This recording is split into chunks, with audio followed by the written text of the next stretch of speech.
Hello,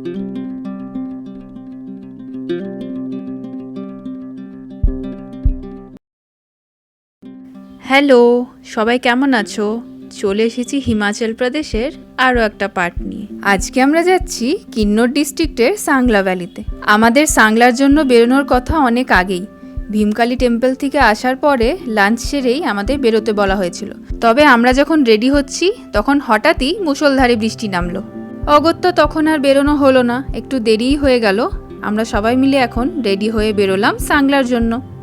এরপর আমরা যে জায়গাগুলো যাব সেগুলো পড়ছে সব কিন্নর ডিস্ট্রিক্টের মধ্যে। আর আমরা এখন সিরমোর ডিস্ট্রিক্ট থেকে চলে যাচ্ছি কিন্নর ডিস্ট্রিক্টে।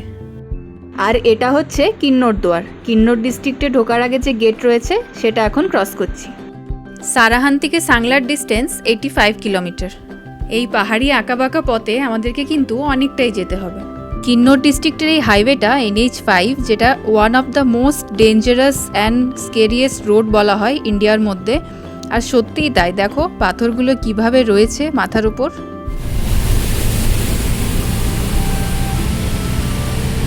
মনে হচ্ছে পাহাড়টা এক্ষুনি ভেঙে পড়বে আমাদের মাথার ওপর। মানে এমনভাবে কেটে কেটে রাস্তাটা বানানো হয়েছে, অর্ধেকের ওপরই মনে হচ্ছে হ্যাঙ্গিং রয়েছে। দেখো কি ডেঞ্জারাসভাবে রয়েছে মাথার ওপর, মানে দেখেই ভয় লাগছে। আর এরকম পাথরের পাহাড় বলে রাস্তাতেও বেশ ভালোই ডাস্ট রয়েছে। এই হাইওয়েটাকে ওল্ড হিন্দুস্তান টিবেট রোডও বলা হয়, যেটা একদম গিয়ে মিশে যাচ্ছে টিবেটের সাথে। আর পাশে যে রিভারটা যাচ্ছে এটা হচ্ছে বাসপা রিভার। সামনেই রয়েছে বাসপা রিভারের অফিস। আর এই দেখো আমরা এখন সাংলার দিকে চলে যাচ্ছি। আরেকটা যে রোড যাচ্ছে সেটা যাচ্ছে কালপার দিকে।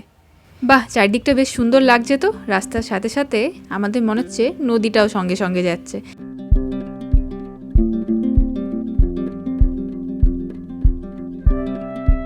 আর ওই দেখো বরফের পাহাড়। আমরা পৌঁছে গেলাম সাংলাতে। আর কিছুক্ষণ বাকি, তাহলেই আমরা হোটেলে পৌঁছে যাব। ভীষণ সুন্দর, ভীষণ সুন্দর। আর নিচে যে গাছগুলো দেখতে পাচ্ছ সেগুলো হচ্ছে সব আপেল গাছ। আর এই তো সাংলাতে আমাদের যে হোটেলটা রয়েছে, হোটেল মোনাল রেজেন্সি, ওখানে আমরা পৌঁছেও গেলাম। হোটেলটা কিন্তু বেশ সুন্দর পজিশনে রয়েছে, চারিদিকে পাহাড়ে ঘেরা, আর পিছনে রয়েছে কিন্নর কৈলাস। আমাদের এখন রুম অ্যালটমেন্ট দেওয়া হচ্ছে। আর এবার আমাদের রুমে যাওয়ার পালা। আমরা ওই হ্যান্ড লাগেজগুলো নিয়ে চলে এসেছি রুমের দিকে। আর নিচে যে বড় লাগেজগুলো ওরা পরে রুমে রুমে পৌঁছে দিয়ে যাবে। তো এই যে একটা রুম, আর ওই পাশের যে কর্নারের রুমটা, ওই দুটো রুম আমাদের। তো এই রুমের চাবিটাও নিয়ে এসেছে। তো এই রুমে এখন ঢোকা যাক। আর বাপিমা যখন আসবে, নিচে আছে ওরা, যখন আসবে তখন বাথরুমটাও খোলা হবে। তো ওই যে একজন উকিঝুঁকি মারছে যে কীরকম ভিউ পাওয়া যাচ্ছে পাহাড়ের। তো দেখি আমিও গিয়ে পরে। ওটাই মনে হয় আমাদের মেন মোটো রুমের, যে রুমের ভিউ কেমন। বাহ, ভিউটা কিন্তু বেশ সুন্দর। আর এখানে দেখেছো চারিদিকের ভিউ রয়েছে, মানে একদম 360 ডিগ্রি ভিউ আছে। পুরো গোল করে চারিদিকে পাহাড়ের মাঝে রয়েছে আমাদের হোটেল। এখানে আসার পরেও এক পশলা বৃষ্টি হয়ে গেল। আর ওই যে হোটেলের মাথায় যে পাহাড়টা দেখতে পাচ্ছ, ওটা হচ্ছে কিন্নর কৈলাস। আমরা এখন রয়েছি কিন্নর কৈলাসের ব্যাক সাইডে। আর যখন কালপা যাব তখন কিন্নর কৈলাসের একদম ফ্রন্ট সাইডে থাকবো আমরা। আমাদের হোটেল মোনাল রিজেন্সির ঠিক পাশেই রয়েছে একটা হায়ার সেকেন্ডারি স্কুল। আর স্কুলে বোধহয় কিছু একটা প্রোগ্রাম রয়েছে আজ। তো আমরা সবাই মিলে ওই ব্যালকনিতে দাঁড়িয়ে দাঁড়িয়ে সেই প্রোগ্রামটাই উপভোগ করছি।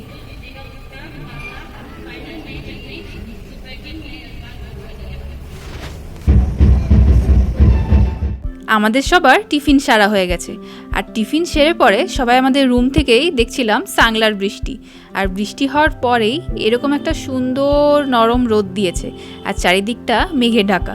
তো আমরা সবাই রুমে না থেকে সবাই মিলে বেরোলাম বাইরে, যে আমাদের সামনে লনটা রয়েছে, ওখানে সবাই মিলে রোদ পোয়াচ্ছি। আর সামনে এই যে গাছটা দেখছো, এটা হচ্ছে উইলো গাছ। এই উইলো গাছের কাঠ দিয়েই তৈরি হয় ক্রিকেট ব্যাট। আর এই কাঠটা না খুব হালকা হয়, সেই জন্য ব্যাটের জন্য কাজে লাগানো হয়। আর এই গাছটা বেশি দেখতে পাওয়া যায় কাশ্মীরে। আজকে তো আর অন্য কোথাও যাওয়ার প্ল্যান নেই, হয়তো সন্ধ্যের দিকে আমরা মার্কেট দিকে যাব সাংলার। আর দেখেছো পাহাড়ে এখন সন্ধ্যে নেমে এসেছে, আর আমাদের কারুরই এখন রুমে যাওয়ার মন নেই। সবাই চায়ের কাপ নিয়ে আমরা লনে দাঁড়িয়ে আছি, ঠান্ডাতে কাঁপছি আর চা খাচ্ছি। আর এখন কি হয়েছে, আমাদের যে ইয়াংস্টাররা রয়েছে গ্রুপের মধ্যে, আমরা সবাই একটা গ্রুপ হয়ে গেছি। তো আমরা সবাই মিলে কারোর একটা রুমে গিয়ে জমিয়ে আড্ডা, গল্প, হই হই, গান বাজনা সব কিছু হচ্ছে এখন। আর ভীষণ এনজয় করছি আমরা সবাই মিলে। আজকের ব্লগটা এখানেই এন্ড করছি সাংলা থেকে। তোমরা কিন্তু কমেন্ট সেকশনে জানিও তোমাদের ব্লগটা কেমন লাগলো। আর প্লিজ একটা করে লাইক করে দিও। Stay happy and stay healthy. Tata.